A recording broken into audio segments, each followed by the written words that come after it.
Yeah. What? Maria Yeah, she's James. oh, where'd she go? South of Blavatsky. And they had a mine. Will Joan Winnie please report to the... She's going to hit me. She will. I know. Okay, at risk of life and limb, I'd like to call this meeting of the Town of Rhinebeck Planning Board to order. This is a special meeting. Happy St. Patrick's Day, one and all. Yeah. And first order of business is confirmation of the meeting agenda. There are two changes I know of under the ZBA referrals to us. So delete it. We have memorandums. No, I don't need a memorandum. Oh, we have agenda somewhere. I'll share. The Randy and Barbara Soden and the Sophia Papa Constantis, I hope I got that right. Those two use variance applications were not accepted by the ZBA. I think they want more financial information, things like that. So those are off our list. The other 1, 2, 3, 4, 5 are still before us this evening. Could you just clarify that they were not accepted or By they the were ZBA. rejected? They were not accepted by the Okay, ZBA. I just want to make sure I They're understand. not yet Yeah. being processed. Yeah. Soden, and which was the other one? And, The next second one down, Papa. Right. Okay. yeah, they want more financial information. They're basically both going for hardship. And the ZBA needs more information. I'd like to have a motion to accept arts planning meeting minutes, meeting notes. Thank you. Second? Second. All in favor? Thank you very much. Let me see, we have minutes from September, 16th, you have one set to approve. yeah, and they were sent around. I assume we all read them, absorbed them, and are prepared to approve them. Could I hear a motion to approve? Approve. Second? Second. All in favor? Aye. Very good. Report of correspondence on non-agenda items. Well, let's see. There was a site visit today up to the Astor Tea House property that Bob and Melody and Art did, and one thing that we need to do tonight is to confirm that the planning board wants to have proper archaeological study done of that property prior to any construction, prior to any approvals from this board. They were told that, but I think we need to perhaps memorialize it in a motion by this board to ensure that they are aware that this needs to be done. There's significant disturbance that they are proposing up there, and given the nature of the property, the history and whatnot, this is something we've always required in this district, and I think we certainly aren't going to not require it here. So if I could hear a motion, the effect that we inform the applicant in this case that we are going to require a complete archaeological review of the areas of disturbance for their project. So moved. Second? Second. Discussion. Yeah, I just wonder if we need to be more specific As to the areas. as to the areas that we certainly want. I mean, I don't want to limit it necessarily to these, but, you know, certainly the pool area, The pool and associated guest Pool and house area. associated guest The house. glass house area. the glass And house, the storage barn. the new storage barn. I'd like to see on the archaeology maps that are generated I'd like to see some kind of an overlay that delineates where the other known structures on that property were. I think the original house is somewhere on that parcel, and any other associated outbuildings. So, you know, once we have those, then we may decide we want to go a little further and look at those. Okay.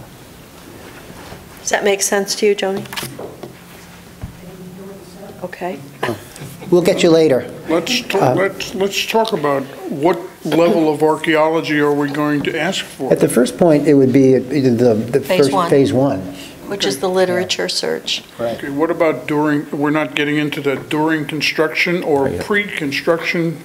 It depends on what comes up in Right. phase one. If the Okay. literature search clears the area and there's no particular reason to go on, then Okay. we won't. If the literature search shows sensitivity, then they'll probably go to phase two and do some testing. The area that particularly got us thinking about this is that the pool is literally going to be sitting right on the ridge line there. It's elevated, there's a ravine, the glass house is in the woods, so it's ripe for prehistory, if not historic archaeology. So it's I would say it's a sensitive site that needs to be cleared. I would agree with that. Yeah. Question. Yes. I apologize for walking in 2 minutes late. What prompts our asking for an archaeological study? The site visit today. The site visit today and knowing that it's in the landmark district, that it was a historic property, and that there's a sensitivity to property along the Hudson River. It tends to be sensitive to prehistoric artifacts as well. What did we see on the site visit that prompted? You said the site visit today? Well, we were there and actually saw where the pool is going to go in, where the guest house associated with the pool is. So that in combination with the other things we just talked about is what would... So when we do this, Let me they go just- through a, okay. We have in the past always required Phase 1 in anything in the landmark district, so this is That's what I was not going to ask. above and Thank you. beyond. So pretty much everything from Route 9 down towards the river, we say, let's make Yeah. sure, okay. And why this item is before the board is for discussion and ratification by the board, if that's the case, is because the zoning ordinance is written in a fashion that archaeological investigation or archaeological study is one of the components that the planning board is to address as to whether or not they require it on a given site under the terms of the zoning as it relates to the historic district. So it's a discretionary decision by the board as to whether or not to require. Consequently, the matter is before the board for motion, as opposed to simply Michael or some other individual saying, well, do this or don't do this. But it is consistent with the position we've taken in other properties. Yep, no, I'm just asking Yeah. what triggers it. Any other questions or any other further amendments? And we'll work with Joni to make sure she gets every word down pat. Hearing nothing more, all in favor? Aye. Any opposed? Very good. Moving right along to tonight's entertainment. Okay, our first public hearing is Carmichael Road Enterprises, LLC, Wildercliff, 524 Mill Road and Morton Road, subdivision plat, special use permit, and site plan. Continuation from March 3rd, 2014, a combined public hearing on applications for subdivision plat approval under Town Code Chapter 101, subdivision of land, and special use permit and site plan review and approval under Town Code Chapter 125, zoning, in the matter of the proposed consolidation of existing tax parcels totaling 37.7 acres in the Historic Preservation District, the Hudson River National Historic Landmarks District, and the town's LWRA, and both the rehabilitation of existing dwelling and site appurtenances and construction of a tennis court thereon, the latter being a fourth accessory structure being a Type 1 action under seeker. Take it away. Good evening, I'm Bill McKenzie, an engineering project landscape architect, representing the owners of Wildercliff, who are the applicants on this project. Do I need a microphone, or can you hear me okay? We're good? You want the microphone used so that, okay. Good. It's better that way. Okay. Okay. We have 2 adjacent parcels located at 524 Mill Road. We have Mill Road running along here, Morton Road running along here, and we have the Hudson River over here. The 2 parcels combined are 37.7 acres. There is an existing single-family residence on the site, which currently has a building permit and is being rehabilitated. There's also an existing swimming pool, which has a permit and is being replaced. There's an existing barn, which used to be carriage house, on the site. There's also one other small structure, which is an existing, in recent history, I guess it's been used as a pool house, and historically it is a historic structure, and it was a playhouse. We're located in the HP 20 Historic Preservation District, and also in the National Hudson River Historic District. And we're here before the board for site plan approval because we are within 1,000 feet of the high mean water mark of the Hudson River, and because we're in the historic district, in the historic landmark district. Also, as part of this application, the applicant is looking to install a tennis court on this portion of the site, which requires consolidating the lots and makes it a fourth accessory structure. Because it's a fourth accessory structure, we will need a special permit from the planning board for that, because only 3 are allowed in this zone with over 10 acres. Other items on the project, the applicant proposes to install a gravel parking area. It might actually be better now that we're looking at the larger picture. The applicant is proposing, here's the house, here's the barn, here's the tennis court, a gravel parking area up here by the house. They're going to do some drainage and grading improvements around the house, better grading and drainage, as well as portions of the driveway, which we have shown on the site plan, and they're proposing to remove a portion of the driveway leading in from one of the entrances from Mill Road. Let's see, also as part of this, we have permits from the Dutchess County Department of Health to replace the well and the septic area for the residents. And we're also proposing to install a generator and some underground propane tanks. I think that about is the idea of what's included in the project. At the last public hearing, and from the sidewalk, we had received some comments from the neighbors. They were concerned about the proximity of the tennis court to their site and what the views might be. And on the other hand, we were also a little bit concerned because this is Wilderstein and it is a public place, that there might be people watching, while the owners are playing tennis. So what we did voluntarily is we shifted the tennis court from its previous location 40 feet to the south, and we have the new location represented on the site plan. It changed us from being 151 feet from the property line, and now will be 170 feet from the property line. And in addition to that, we are proposing some additional vegetative screening between the tennis court and their site. We were also asked to provide some site photos to give an idea of how much existing natural vegetation there is, and those were provided as part of our application. I have those on the board. I do have, if the ones I sent you were a little bit hard to see, the ones I brought are a little bit better, and I can point out to you that there is quite a bit of dense existing vegetation between here and there, and with a little bit more that we're proposing, it should provide a good amount of screening. In addition to that, the fencing material will be a dark color. We've been talking about black, and I've seen some good, really dark green colors, and they haven't decided which way they're going to go, but using a dark color for the fencing will help it recede. It's not going to have slats, privacy slats on it. We're trying to keep it as unobtrusive as possible. And I think that about covers it. Dawn, I think you've got one more change. Your latest transmittal indicates that some lighting on the pool. I forgot about that. Thank you for reminding me.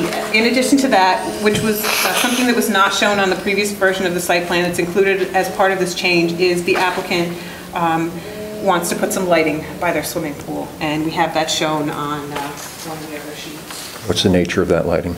It's going to be similar to what we were proposing around the parking area. And what they were proposing along the driveway. There'll be some low path lighting. I think there's 6 of them. Some lighting the steps. It'll only be 3-foot mounted height. It'll be fully shielded, something, probably haven't picked the final fixture yet, but like the mushroom low voltage landscape lights. It'll be something like that. And then there are also 4 overhead, like a post mounted kind of carriage light or a lantern light proposed. For seat, if they have dining area, if they put, a table or something, they're going to need some overhead light, and so they have 4 of those proposed as well in that area. And they're of similar nature to the ones we've been showing around the parking area and along the driveway. They're not on this plan, though. I can flip the sheets if you need to see it. What's the height of that lighting? It is. The fixture height. That's a good question. I think it's 7 or 8 feet. Hold on. I can tell you that. Off the top of my head, I don't remember. I'm sure it's not an issue. Okay. 7-foot mounted height. I know another thing we discussed, and I think it's that little red mark at the top, the Wilderstein Greenhouse Foundation, is that? That's this right here. Right up, okay. Yes, it is highlighted, but I can. Yes, and we did put it's They sent us photos and dimensions, and judging by the photos and the side of the building that the chimney was on, it looked like the greenhouse was extending in this location. Okay. Right here. So we dashed in a line. Because of the snow cover, we haven't been able to Yeah. field verify, and they didn't have any plans that showed what it looked like, just, and I think the planning board received the photos. Yes. Because, Nancy Kelly submitted them, right, so you got the same thing that I did, and Okay. this is where we think that it is. Okay. Is the pool lit, the water itself, is there lighting within the pool? Good question, I don't know the answer to that, I can find that out for you, though. Might want to put that on your drawing. The questions from members of the board?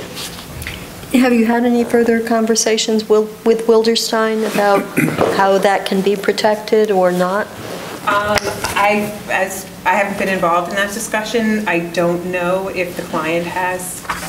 But Because that was I know I kind of passed information, encouraged that. contact information between the two, whether or not they've discussed it. I don't know the answer to that. I know we had the report on the site visit at our last meeting. I don't remember who did it.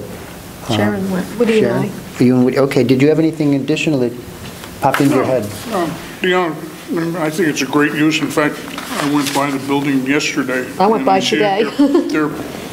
They're starting to close it in now to get all the windows in it, at least that I could see from the road. Yeah, it was looking Okay. good.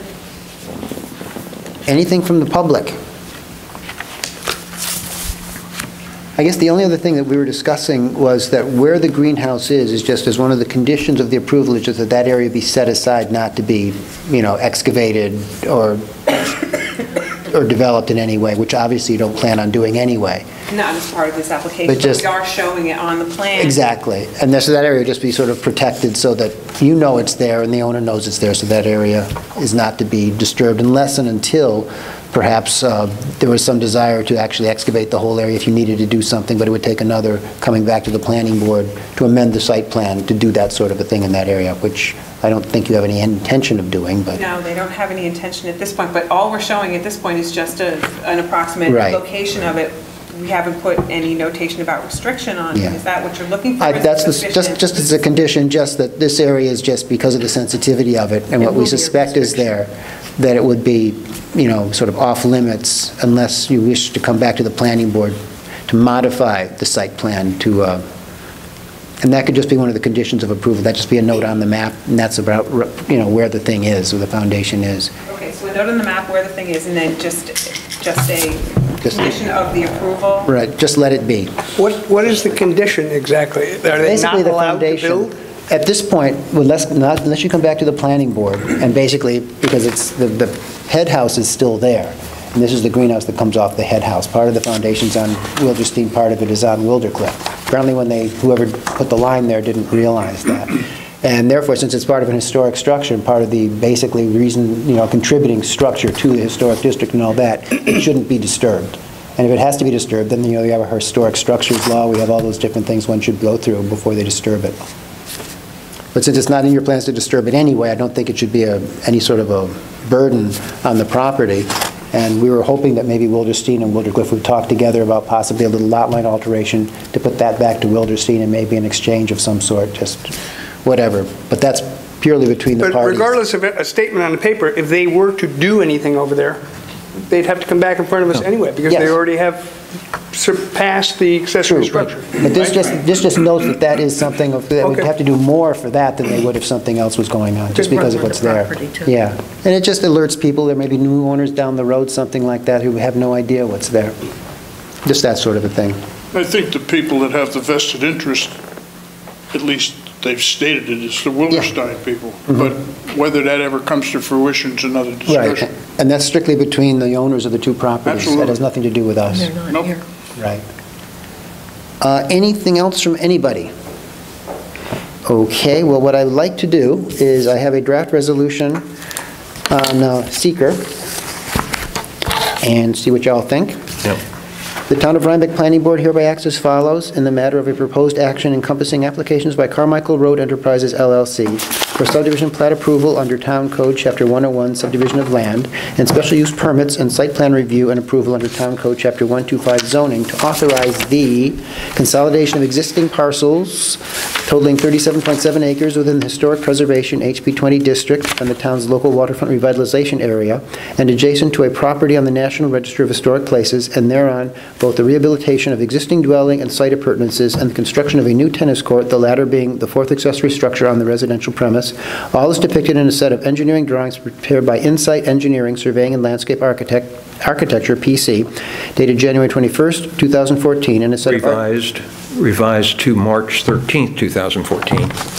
and a set of architectural drawings prepared by Image Architecture, PC, revised to November 2nd, 2013. Are you okay? Okay. Otherwise the subject of a full EAF Part 1, a coastal assessment form, an agriculture data statement being a type 1 action under seeker due to its location adjacent to property listed on the National Register of Historic Places, for which the Planning Board, upon issuance of a notice of intent to serve and lack of dissent from any other involved agencies, is serving as duly designated lead agency. 1, determines upon review of the full EAF Part 1 and its own completion of EAF Part 2, in consideration of the criteria for determining significance set forth in Title 6, Part 617.7C NYCRR, the historic preservation policies underlying the historic district designation, the agricultural protection policies underlying the agricultural district designation, and the pertinent coastal policies set forth within the town's LWRP, that the proposed action as described in the application will cause no potential significant adverse impact on the environment, and thus issues a negative declaration, determination of non-significance, deeming an environmental impact statement to not be required, and stating such will not be prepared. 2, authorizes the chairman to so execute the full EAF and directs the planning board clerk to distribute and file the full EAF with negative declaration annotation in the manner set forth within the seeker implementing regulations, Title 6.617.12 NYCRR. Okay, could I hear a motion to approve? So move. A second. Second. I'll poll the board. Bob? Aye. Richard? Aye. Woody? Aye. Melody? Aye. Jesse? Aye. Sharon? Aye. And I will vote aye, and I should put my glasses on when I do that. You also sign. Yeah. You'll sign and date that.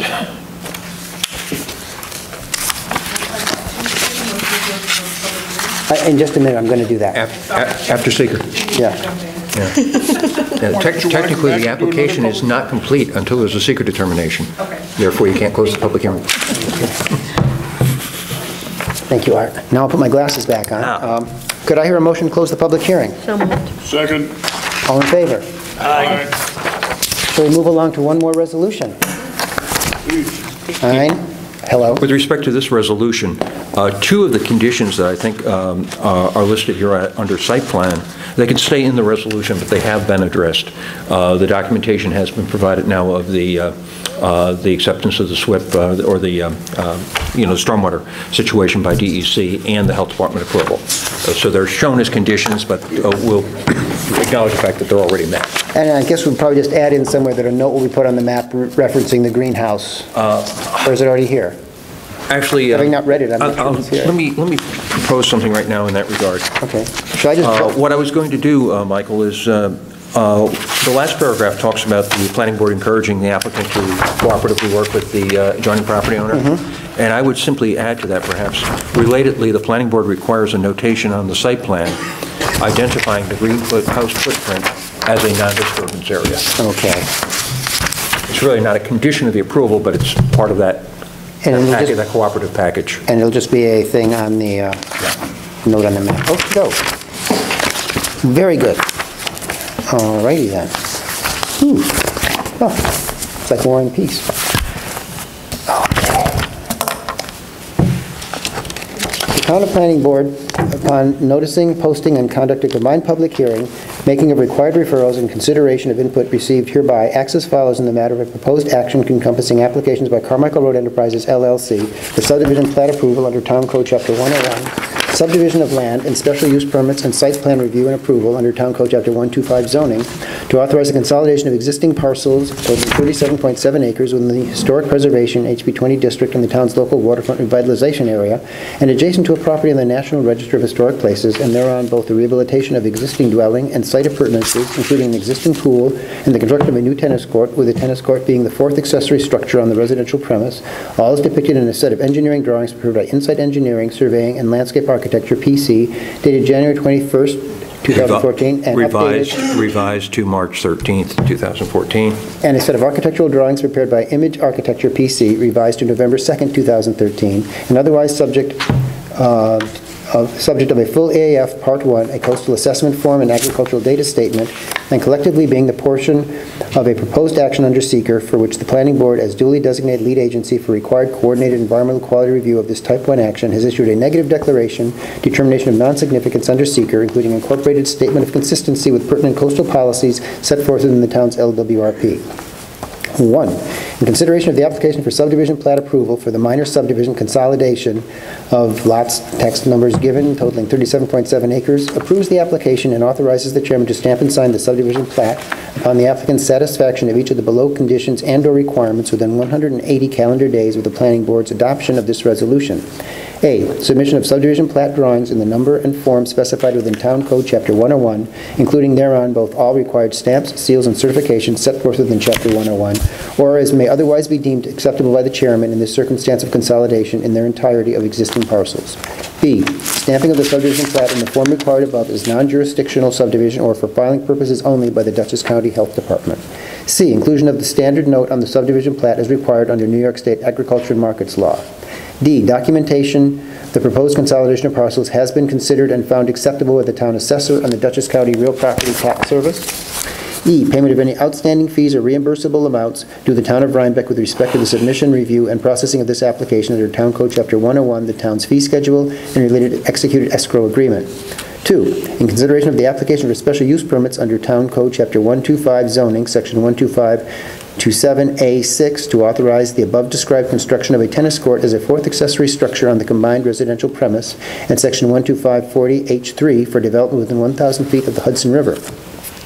A, determines both the proposed fourth accessory structure use and the overall proposed development to in no way contravene both any of the general standards for all special use permits set forth in Chapter 125, Section 12567. Further determines the overall proposed development comprising both the rehabilitation of existing dwelling and site appurtenances, including an existing pool and the construction of a new tennis court, to be in conformance with the specific standards set forth in Section 12540H3, therein for development within 1,000 feet of the Hudson River. C, grants the above cited special use permits pursuant to said Chapter 125 of the Town Code and subject to the following prerequisite conditions and/or requirements. 1, payment of any outstanding fees or reimbursable amounts due the town of Rhinebeck with respect to the submission, review, and processing of this application under Town Code Chapter 125, the town's fee schedule, and executed escrow agreement. 2, securing of site plan approval for the proposed development and subsequently a certificate of occupancy for the proposed use. 3, filing of subdivision plat for the consolidation of the tax map parcels in the Dutchess County Clerk's office and submission of documentation thereon to the Planning Board. 3, in consideration of the application for site plan review and approval under Town Code Chapter 125 zoning, inclusive of the engineering drawings and architectural drawings cited above. A, requires submission of a copy of the design approval by the Dutchess County Health Department for proposed on-site water supply well, and sanitary sewage treatment system improvements. B, requires the documentation of coverage under New York State DEC stormwater discharges from construction activities, General Permit GP 0-10-001. C, waives in consideration of the submitted drawings and the above requirements any further site plan data requirements as might be construed to be set forth within Town Code Chapter 125. D, approves the application for site plan approval and authorizes the chairman to so note on a set consisting of the site plan and related drawings upon the applicant's satisfaction of both the above stated requirements and the following further condition within 6 calendar months of the adoption of this resolution. 1, payment of any outstanding fees or reimbursable amounts due the town of Rhinebeck with respect to the submission, review, and processing of this application under Town Code Chapter 125, the town's fee schedule, and executed escrow agreement. In taking this action, the Planning Board further authorizes the town's zoning enforcement officer to issue a certificate of occupancy for the renovated dwelling and related site improvements, including the accessory tennis court, upon his determination all other codes, laws, rules, or regulations within the purview of the ZEO and/or building inspector, including but not limited to the requirements of the New York State Uniform Building, Construction, and Fire Prevention Code, have been satisfied. The Planning Board further encourages the applicant to engage cooperatively with the adjoining property owner, Wilderstein, in reaching a satisfactory resolution to the encroachment of a portion of Wilderstein's greenhouse improvement onto the Carmichael Road Enterprises LLC property, as has been disclosed during the course of the Planning Board's review of the above applications. Relatedly, the Planning Board requires a notation on the site plan identifying the greenhouse footprint as a non-disturbance area. Could I hear a motion to approve? So moved. A second. Any discussion? Hearing none. Jesse? Aye. Sharon? Aye. Bob? Aye. Richard? Aye. Woody? Aye. Melody? And I will vote aye. That was painless, was it not? Thank you very much. Thank you. Okay. Moving right along. Darren Page, 20 Hutton Street, site plan. Initial presentation of application for site plan review and approval, including drainage and stormwater runoff mitigation plan as required by the ZBA in the matter of the proposed expansion of existing single-family dwelling from 3,487 square feet to 5,814 square feet as authorized by the ZBA, and the installation of related site improvements on the parcel number given in the residential low-density RL5 and Rhinecliff overlay zoning districts in the Hudson River National Historic Landmarks District, planning board review and processing as may be timely under town code and seeker. Sorry, hold on. 1 second, sorry. Hi, I'm Vivian. I am Darren and Dana's page, their representation for this. So this is the property map. You can see. I'll get it. So you guys can see what happens. That thing. Does that pull out? Yeah. I don't have it tightened, but I guess not.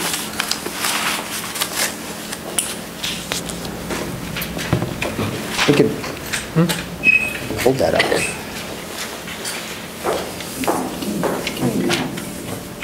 What? Pensive? Oh, I thought you looked pensive. No, maybe I'm pensive. I thought there was a thought germinating. Hello. What? No, I've still got the same headache I had hours ago. Oh. Sorry. Yeah, I'm still here, I So this guess. is the property map. It ends up here underneath this, and it comes down to about this area. On this, you'll see the additions in the front, the smaller one in the front, and the one in the back. You'll also see, and I have another drawing that's got all of the details on it, but here's the first water management, the tank here, and here's the second one, the larger one in the back, because the addition is larger, obviously, in the back. Also on here is the proposed fence. There were two things that came up during the zoning boards, the ZBA's meeting, and one was the sound from neighbors. So we worked with the neighbors and we came up with a plan for the fence up here and some proposed plantings that, you know, I have a plan to show you with that. Would you identify north on that drawing? This way. Okay, Here's the river. okay, just want to make sure. Yep. Orchard runs this way. And if you come up Hutton, their driveway, Hutton Street turns into this parcel's driveway. So if you were looking at a map, it would be this way, long.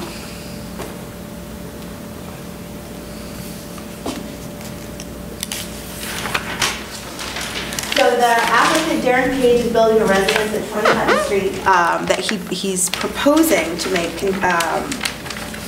changes to the residence that he built in 1999. He's currently proposing to remove portions of the existing residence back here and up here and reconstruct the modified residence. The new residence is being designed to incorporate many of the architectural features found in many of the nearby structures.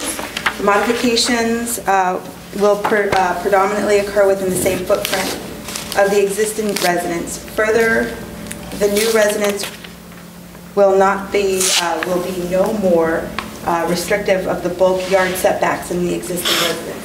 So we're not coming further closer to this property line. The site is located in the RL5 zoning district within Rhinecliff overlay district, according to Article VI.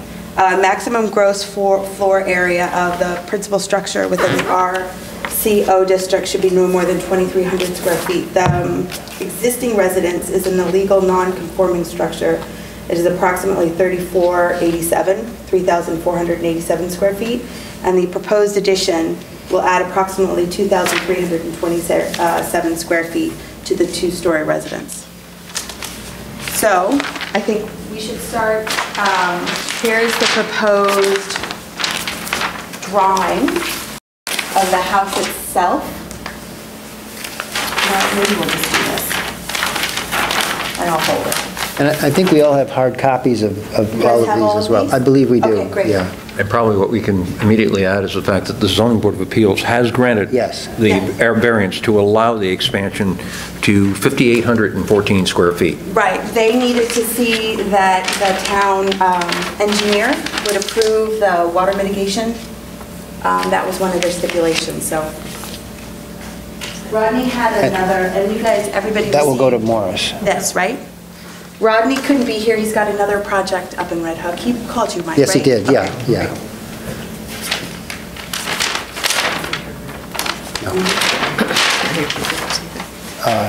Doesn't need to be.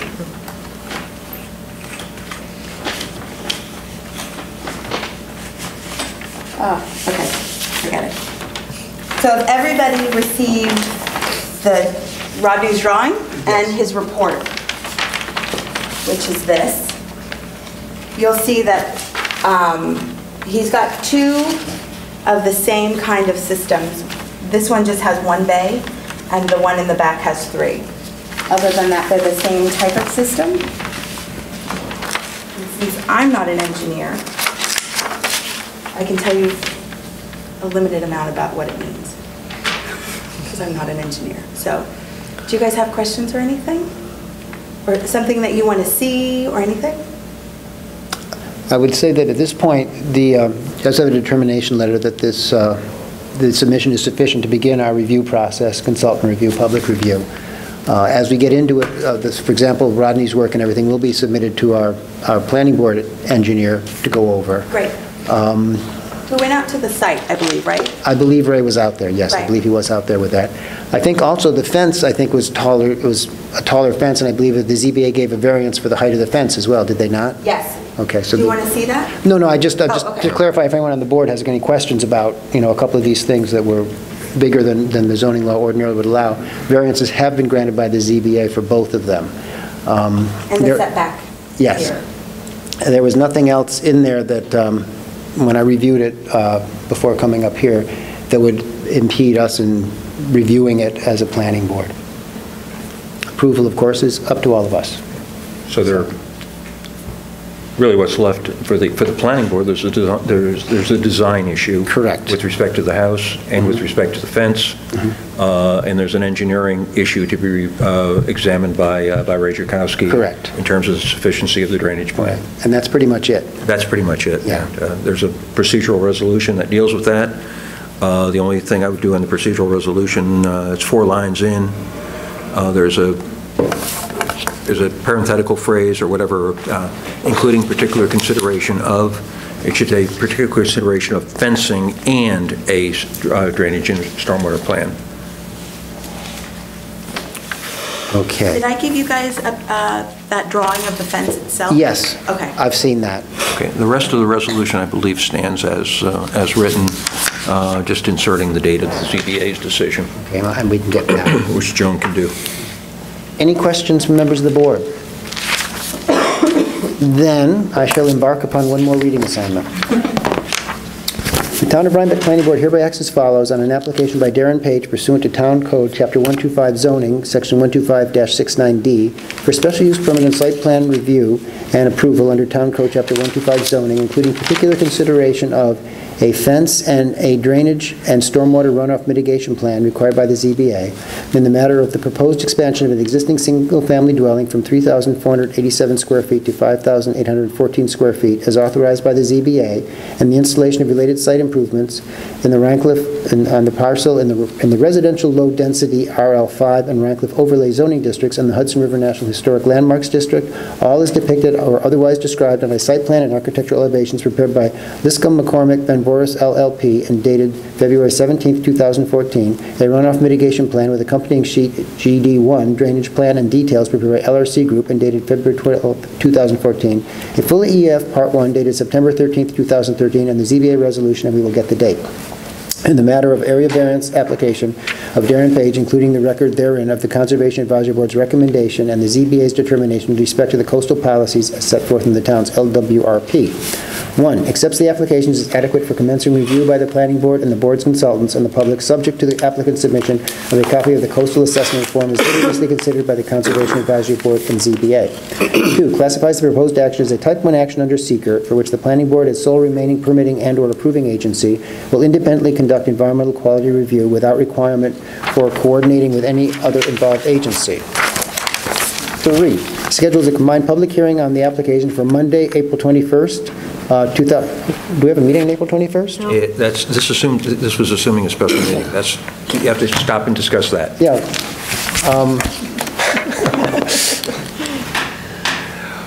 You have a loaded agenda for April 9th, for April 7th, I think you realize, including already 9 public hearings.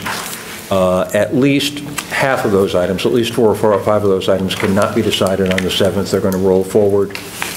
And there are new applications coming in between now and the agenda deadline of next Monday. So the 7th of April agenda is going to be loaded. I'm going to have to recommend to you that you have a second meeting in April. Otherwise, you'll be buried come May. The date of a second meeting in April would be the 21st if you were following your normal course of having a meeting on the 1st and the 3rd Monday. And I know that Melody has already indicated that she's not available. How else do the rest of you feel, calendrically speaking? Well, I think we do need to have another meeting in April, 21st? That's right after Easter, too. 7th is planning board. 14th and 28th are probably town board nights. They are. So you'd have to go off of the Monday night if the 21st doesn't work. When's Easter? Do people The 20th. observe Monday as part of their Easter week? I don't know. Don't know. Someone said that to me today, and I was like, Yeah. The schools might, just to give kids a day off. Easter Monday. Yeah, Easter's the following week, the 27th, I believe, but. No, Easter's the 20th. Is it the 20th? You know, this is the next day. It is the 20th, then. Yeah. I'm not running. We could do the I think we could do the 22nd. Oh, Joan's going to go check and see. Joan's going to check the calendar. Yeah, see what else is up. I'd like to be able to tell you could Yeah. avoid that meeting, but you. Kids you know. are off. No, we're going to be very, Kids are very off that busy. week? They're off the week prior, and then that Monday they're off. Oh, so Okay, there's the week prior. Monday, So they off that Monday? It's sort of like a Yes. spring vacation, I guess. It's spring vacation. whatever's left of it. Haven't they whittled that sucker down because of snow days? They got the day before Memorial Day. 2 more snowstorms and it's gone, right? Yeah, or one more, and then that one Don't goes. say that. So they have the week off before Yeah, Yes. and the Monday after. yeah. Ice storm this week, isn't there? What? Isn't there supposed to be an ice storm on Wednesday? Nah, Not in Rhinebeck. it's going to rain. Yeah, Yeah, I heard rain today. yeah, it's raining right now. It is? Yeah. Oh.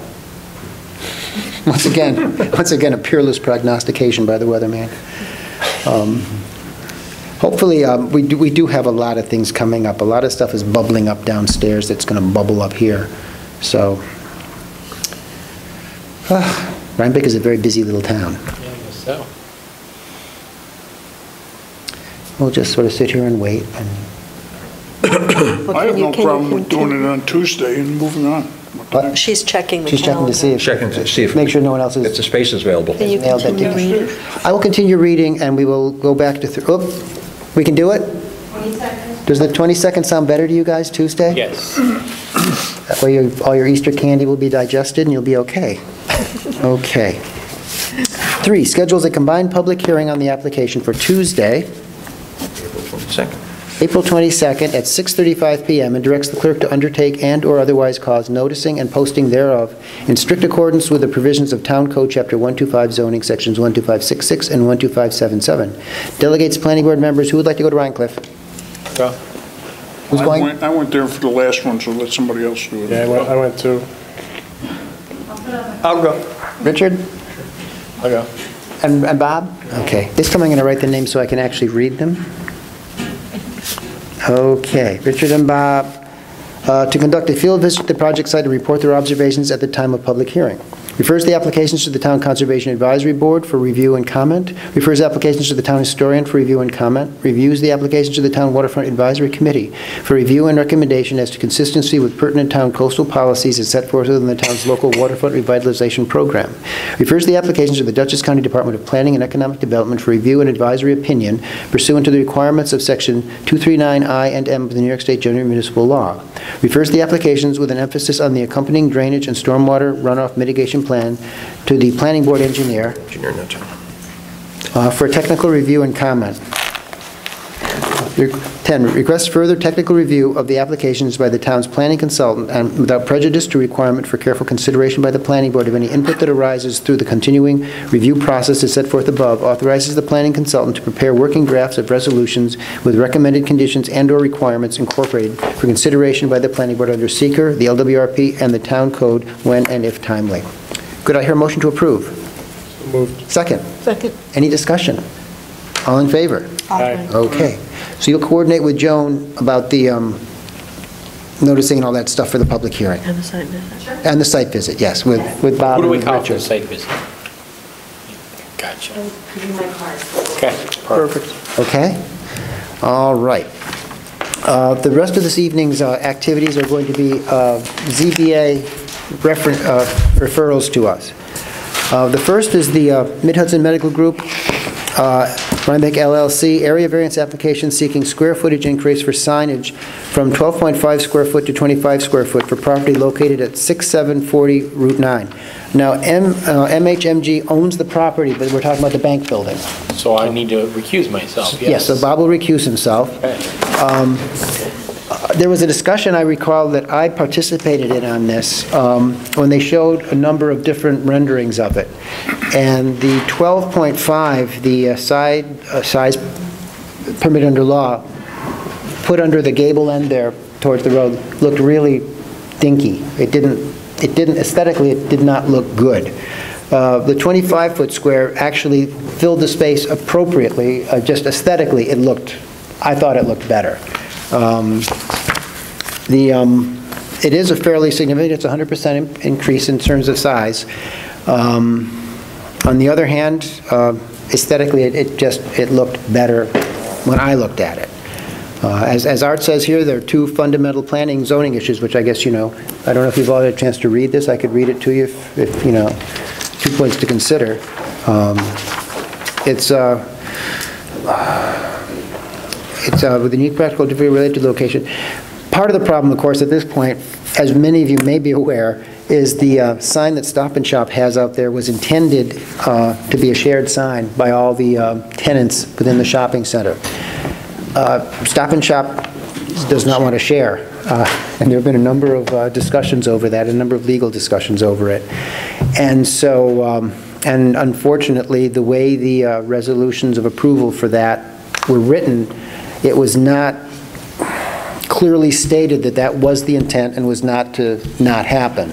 So it's very difficult to force that issue. So they can't use that sign. The bank, as I understand it, isn't really concerned about that. They're going to be perfectly happy just having the sign on their building. It's close enough to Route 9, you're going to be able to see it, you're going to know they're there. Issues about monument sign are going to come up later. This is all they're asking for right now. They're not asking for also a standalone sign, they're just asking for this. And the point that I've made, I think, in looking at this application, in a generic sense, is if 12.5 feet doesn't work in the instance of a location as close as it is to the roadway, then 12.5 is probably not an appropriate standard. Right. And that's why the second point says, well, maybe there's a need here for someone to take a look at the sign regulations as to whether or not the sign regulations are too tightly drawn. As I recall, we did Have we ever had anyone follow? Because normally in this case, in this sort of a case, what you'd argue for a larger sign. What's your practical difficulty? Well, you're set back a substantial distance from the roadway and things of that sort. And that's not the case here. I agree. It's, all we do is keep overriding those rules and setting ourselves up to be told, no, you allowed this, you established a precedent. Right. It should be. And I think we may have done the same thing for the medical group building. Yeah. being so far back that the That's right. signage allowed, you wouldn't have been able to Yeah. read it. Yeah, that's there's practical difficulty. Yeah. Here, Is the sign going to be sitting up on the median? No, it's going to be up in the gable end of the, if you look at the Okay. building, under the tower, there's a gable there, it's going to be over the entrance to the building, Yeah. and it's going to fit right in there. And it's not, besides the location, it's not an impulse type of No. business either. No. So Unless you're- unless you know you're- where you're going, and Unless you have felonious intent. Destination resort. If you have felonious intent, it may be an impulse buy. so anyway, that's where I was coming from. So, and frankly, when I did see the different renderings, this one really looked nice. It filled the space nicely, and it just looked much better. Still. I know. But what I have here is we have a draft resolution from Art, and I'll read it, and then we can do whatever we want to it. See what you think? I might even suggest to you that when you do that, delete the third paragraph. But Okay. but Well, I'll read it that would through be and then- my first recommendation. Okay, I'll read it through and see what we think. The Town of Rhinebeck Planning Board advises the ZBA as follows in the matter of Case 854, an application for area variance submitted by MHMG Rhinebeck LLC. 1, it should be understood that this is not a de minimis request. The proposal is to set aside by 100% the maximum sign area authorized by type and location within Town Code Chapter 125 zoning. 2, there should be careful scrutiny given the following question. What is the unique practical difficulty related to the location present in this particular request that would make it reasonable to set aside the general rule set forth in Town Code Chapter 125 zoning? 3, in answering the above question, the desire of a property owner, business enterprise to have a larger sign than prescribed by Town Code Chapter 125 should not be construed as demonstrative of practical difficulty. 4, as usual, the Planning Board recommends the ZBA both give due consideration to the above advice and observations and rely upon its own further study of the facts and decide this application in accordance with the criteria and procedures set forth in Town Code Chapter 125, Sections 125 through 124, C and D. I don't know that number 3 is necessarily, what do you all think? Did you look at anything between the 12.5 and the 25? No, they were the 2 renderings given.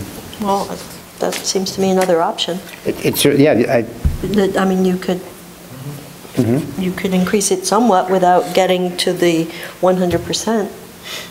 that's true. Perhaps maybe that should be item number 5 here, that the ZBA would perhaps like to explore. That is, of course, that's one of the considerations under the zoning law for the ZBA. The ZBA has to grant the minimum variance that it feels is necessary to accomplish. So it would automatically ask that question. They have to ask that question. Do they? They have to, under the Is there zoning any law. way we can make sure that we call attention to that? as an That's why, alternative? actually, that's why I included paragraph 3 for that same reason, is that a ZBA cannot accept someone's simple desire as a reason. And that's what I was pointing out in 3, too. Right, but at the same time, if it's too small, it looks silly. Yeah. Well, I mean, I'm getting The building that, demands Yeah. a larger. but How does it- maybe it's something less Yeah. than double. Yeah, how does it compare with the size of its neighbor? The bank building is, Considerably it's smaller. considerably smaller than the Mid-Hudson Medical Group building. But letter-wise? Letter-wise, I honestly don't know. I never looked at that. That's a big, they have a big sign. They're pretty big on the medical group building, but it's so Yeah. far back that, But it's also a bigger portal. Oh, it's a much bigger Everything building. is scaled larger. well, what they're proposing actually fits within that gable area. It fits very nicely in there. I would like to see the ZBA do their job and let them make that decision. Yeah. And as Art says, they're required to ask that question. That they don't always ask that question, but nonetheless, Well, that's why I they're was required. thinking if there was a way we could trigger that. And I don't know that there is. Could I hear a motion to approve? So moved. Second? Second. Any further discussion? I guess I'll poll you so you each can have your opinion on this, because it's a little bit of a, Richard? As far as Yeah. in addition to that, I think the sign rules that we have in place are horrible. I have yet to see anyone follow what is prescribed in our zoning laws. They're just not practical. people, the sign is their invitation to come in and spend your money. And if you don't see them, nothing happens. It's Yeah. just, so they need to take a hard look Needs at to be that. looked at again. In the meantime, when you're looking at, everything has to be relative to the environment it's in. I think the most important thing that I would like to see is consistency throughout the town and everything, where, some of the stuff we've approved already is Pretty poor. glowing lights and, But stay away from neon, though. God. Woody? Well, I think it's about time that the town visits their sign ordinance for practicality. Simple as that. Are you good with this resolution? Oh, yeah, I'm good with that. Yeah. Melody? I'm okay. Jesse? Aye, and then just to, Richard, what he said, maybe a letter to the town board from That they need. planning board and zoning board. Well, I think that the number of variance requests we're getting on signage suggests that there's a problem. Yeah. And also, not only the number of variance requests, but the number of approvals for those variances suggests there's a problem. And then there's some signs that went up that never were asked for permission. Yeah, oh yeah, that's a big problem. Sharon? For it, but, as long as it's in scale, it needs to be in scale. And I also approve it. So, okay. Moving right along, we have a number of very interesting ones this evening. The two variances that the Grace Bible Church is asking, Fellowship Church is asking for, what they want to do is they want to in the upper portion of their property there, up towards where the graveyard is for the stone church, there's a big open area there. They want to level it a little bit, and they want to put in a athletic field there that can be used for softball, baseball, soccer, rugby, whatever. They're going to flatten it and grass it over. They're not talking about putting in any permanent fixtures or features that one might associate with an athletic field, but they want to, for their summer programs, their school programs, things like that, have places for kids to go out and play, ball games, things like that. Our zoning law considers this to be a nonprofit, non-commercial recreational facility and requires a 25-acre parcel for this to be sited on. That's realistic. Yeah. That's very realistic. Yeah. And there are also some setback requirements built into that. I discussed this with Art, I've discussed this with a number of different people. Very often, where the land is available, religious organizations often have athletic facilities, especially if they have schools and things like that for their students and people to go out and, take advantage of. They have 9.7 acres here or something like that, which is not, a small piece of property. It's a fairly significant piece of property. So in discussing this with different people, once again, you're talking about a fairly significant reduction in required land for this purpose. But once again, it seems to make sense in this context. To me, I'll just say, to me it makes sense. I'm the one who told them they had to get the variances, so, But but once again, does the law itself as written make sense?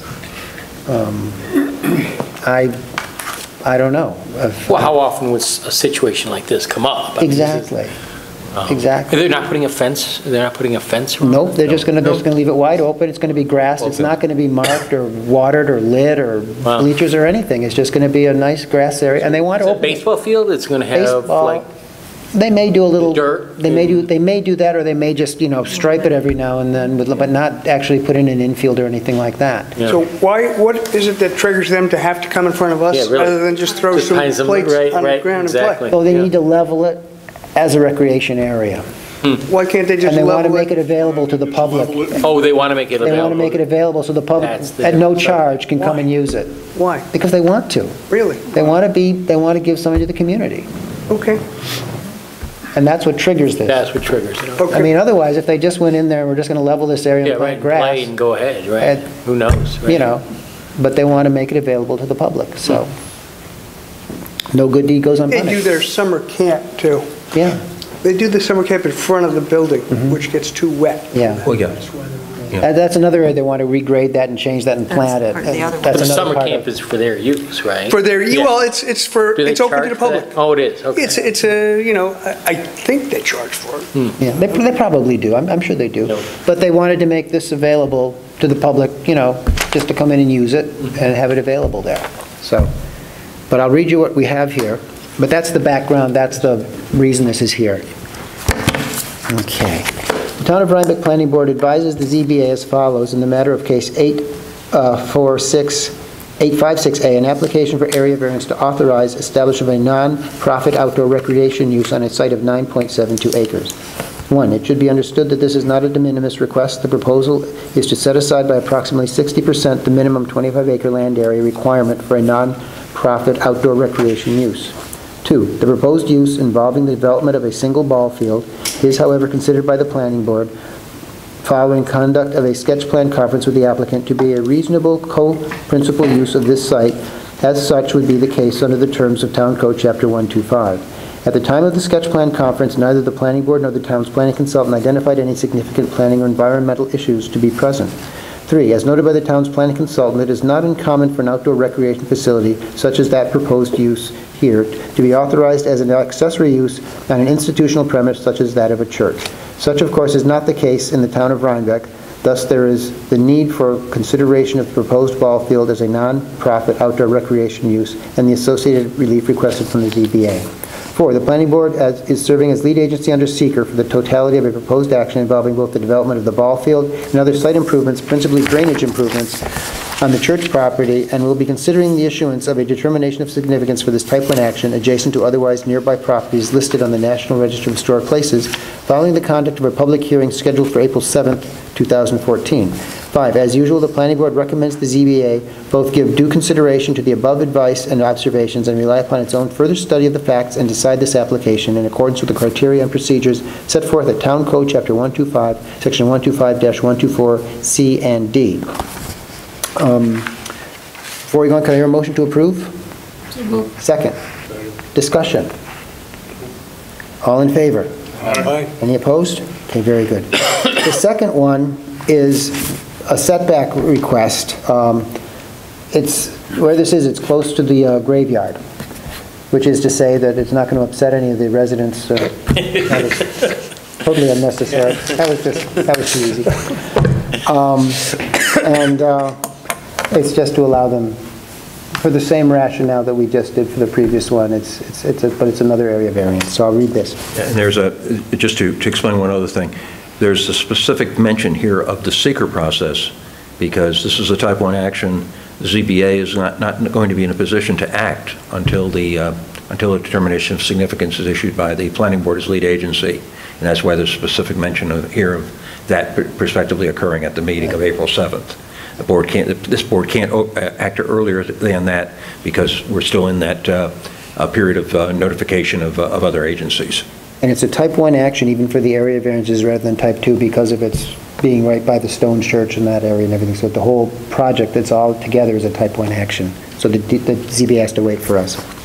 Okay, the Town of Rhinebeck Planning Board advises the ZBA as follows in the matter of case 856B, an application for area variance to authorize development of a ball field within 34 feet of the site property line instead of the minimum 100 feet prescribed in Town Code Chapter 125 zoning, Section 125-68P4. It should be understood that this is not a de minimis request. The proposal is to set aside by approximately 66% the minimum requirement through approximately 6 though approximately 6 feet less than was previously presented to the planning board during sketch plan conference. The related proposed use involving the development of a single ball field is, however, considered by the planning board following conduct of the above-cited sketch plan conference with the applicant to be situated at a location where suitable buffer of adjacent properties appears to be present upon authorization of the reduced setback, with it understood the requirement for any associated mitigation will be further considered by the planning board prior to completion of the site plan review and approval process.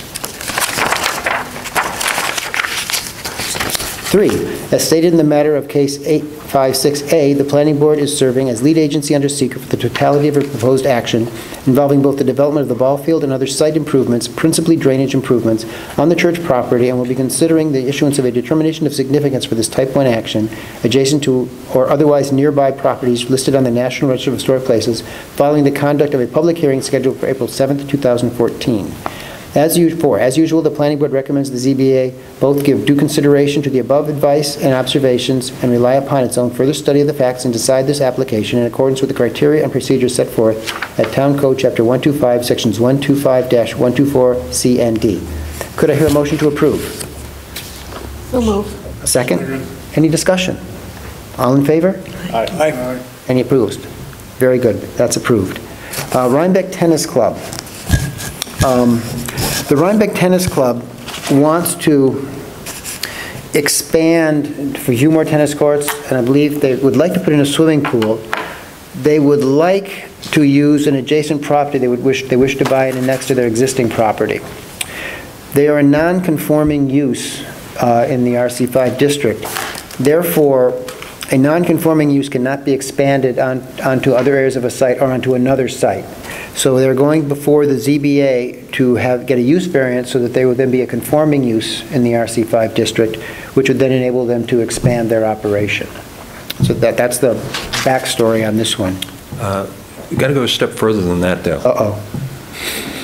If they go to the ZBA strictly to become a conforming use on their existing site, that does not give them the right to expand onto another lot which is zoned R5. So in fact, their proposal to the ZBA has to involve the authorization to expand their non-conforming use onto that adjacent site. Although at this point, I don't think they're asking for that. I knew that they were going to... It has to be a use, they have to have a use variance to occupy that other site. Right, the other site. They were going to, and I don't know if this has happened yet, whether he's already purchased the property. But if he has, he obviously hasn't consolidated. They haven't consolidated. It's not their site. Where's the property? It's over by Which one the are they Performing looking Arts to? Center. Yeah, I know. And there are Which two one are- properties next to it that when the Vogel subdivision went in, were listed as non-buildable properties that a homeowners association was supposed to be established to then operate and take care of, and that never happened. Right. So these things keep coming up for tax sale of the county, and we keep having people coming downstairs for a building permit, and then we have to tell them, no, sorry, you can't. And Art's absolutely right, which is when I was looking at this, that occurred to me too, that, because they don't have room to expand it on their existing property. Yeah, to change their status from non-conforming to conforming does not allow them to occupy that.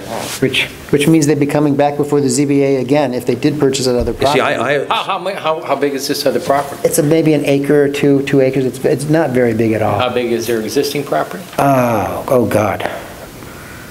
It's not too big either. No, it's not. 4 acre, 5? Is it that big? It's just that one right up above the Performing Arts Center. Yeah. Yeah. It's 1, 2, 3, Off the top of my head, I don't know. I do know that they don't have room on the existing property to expand. They need the other property if they're going These to house expand. outdoor tennis courts they want? Yes, yes.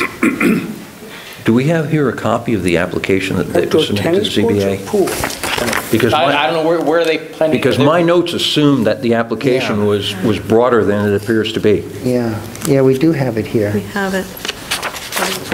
Yeah. Oh, 7.1 acres. We have the tests here, we have, Is that including the annexation, or? I don't think there's been an annexation yet. No, I think existing it says 7.1 Yeah. acres.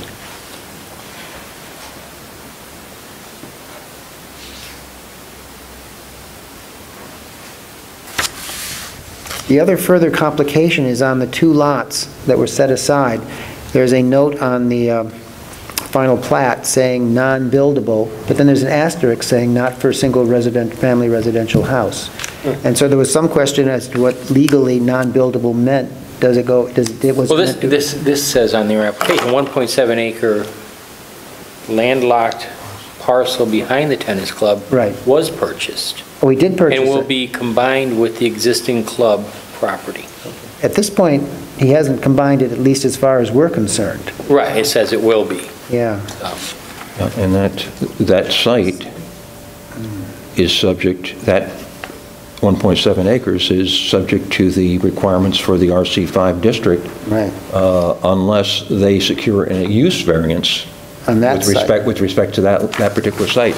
I think you're probably in a table for more information on this one, or I think my notes assume that the application was in fact for the use variance on the additional site. Right. What is it that makes them conforming now? It's just not allowed in the RC5 district. So how do you become conforming? By getting a use variance. You can become a legal non-conforming use if a use is allowed somewhere in the town. So the town is going to change its zoning laws to say that's an allowed use? No, it's going to get a use variance just for that property. It's like an area variance, but it's a use variance. And that use. But they have that, they already have that. Well, they're pre-conforming. No, they're No, they don't. non-conforming. Existing. They're non-conforming Right, use, okay. which means they can't expand. I guess I don't understand how, or okay, we're going to allow you to do that. Now you're conforming? That's simple? If you get a use variance, it can turn a legal non-conforming use into a conforming use on the property for which the use Even though it's not variance. a listed use? Right. Okay. Correct, as long as the use is not prohibited in the town code, and it's not prohibited, it's just not allowed in this district. And that's how you can get a use variance. If something's prohibited in the town, then you cannot get a use variance. The non-conforming portion of the law is extraordinarily Byzantine, if I may say so. I think so. The recommendation I get from the board is we want to recommend to the ZBA that we feel that there are a few missing elements here, or we feel we could advise them on how to move forward. So he'll be in front of us at some point to combine the lots, I'm guessing? He should be. Yeah, he should have done that already. I think Yeah. that was Art's assumption, possibly that he had. And if he said he's already purchased it, He should be going down that path and then get the... he should have annexed it, so it's a single parcel. He's not going to do that if he can't go down this path. No, he's not going to do that. I'm Well, surprised they purchased it. Yeah, well, he did purchase it. It was probably cheap. Yeah. That's probably true. Probably dirt cheap. Yeah. And, but without an annexation, if he annexed it and then it was a single parcel, it would still be a non-conforming use on his bigger single parcel, but then he could get the use variance for his bigger single parcel and expand. And I remember explaining that, yeah. No, Yes. if he consolidates it, Right. his non-conforming status under the zoning law as it went in place 4 years ago relates to the present operation. Right. If he expands the site, if he simply expands the site, It's still non-conforming, it's still non-conforming. right. Just a But big- no, Then he he still goes has, back- but then he has the Then he'd have to space. get the use variance for the Right, combined for the- lot, is what I'm saying. Exactly. Yeah. But then he'd have the space, because right now, just the use variance for what he has doesn't help him any from an expansion That's standpoint. right, that's right. And I thought he was going to do that. And this property wasn't set aside specifically to act as a buffer for that residential I neighborhood? think it was set aside, it may have been, that may have been part of it, but that's what's interesting. On the final plat, it says non-buildable asterisk, and then the asterisk says not for a single-family residence. Right, it doesn't say cannot build. It says No, it non-buildable. just says non-buildable above, and then just for that, so does non-buildable mean for anything, or is it just by the asterisk? Non-buildable because of, say, Health water? department. Oh, there's a lot of wetlands Or there and things non-buildable. like that. Woody, I believe... That's what's got to be clarified. My memory is not that wonderful in terms of something that happened 20 years ago, but I think there were health department issues involved, and that's why it was... Yeah, one of the lots is And almost- that's why it was decided that this was simply going to be open space land within the subdivision. As Michael pointed out, there was to be an HOA involved there that was going to be responsible for the open space land and the roadway and everything else, and that, for some reason, that was never legally followed through on. Never did. And the one lot is almost entirely wetland. This one has quite a bit of wetland on it. But if you look at this gentleman's property where he has that pond, the wetland comes right up there. So, I mean, that whole area below there is wetland, and that's probably why they chopped it out and did what they did. So are we going to, If it's wetland, it's non-buildable, No, but- period. yeah, how are we No, going to let them build a There are tennis court? there are two properties there that are non-buildable with a asterisk. The one that he bought actually has dry land on it. If he built, he'd build into the wetland buffer. He would not have to go into the wetland itself. Okay. The other one was almost 100% wetland. There's no place you could build on that without being in the wetland Both of itself. them have the non-buildable Yes. label yeah. on them? And why they made There's two got to be a reason properties, for it. and why they made two properties, whether just keep it as one, I have no idea. I have no idea why they did it this way. Well, all we're saying is we're tabling it for lack Right. of information. Cut to the chase, Some of we which ain't got is enough forward. information No. to make an intelligent decision. Actually, neither does the ZBA. They don't have a sufficient application, is what it Yes. amounts to. So This says in here 1,300 something of the proposed new courts would be within the wetland, the 100-foot wetland buffer. Yeah. So I will so inform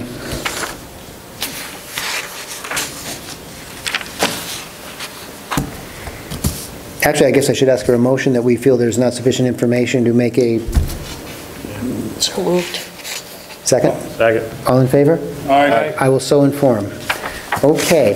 The next one, which I really hope is the last one, Yes, it is. and it is Carolyn Blackwood. This is the property that Steve mentioned before us the other day.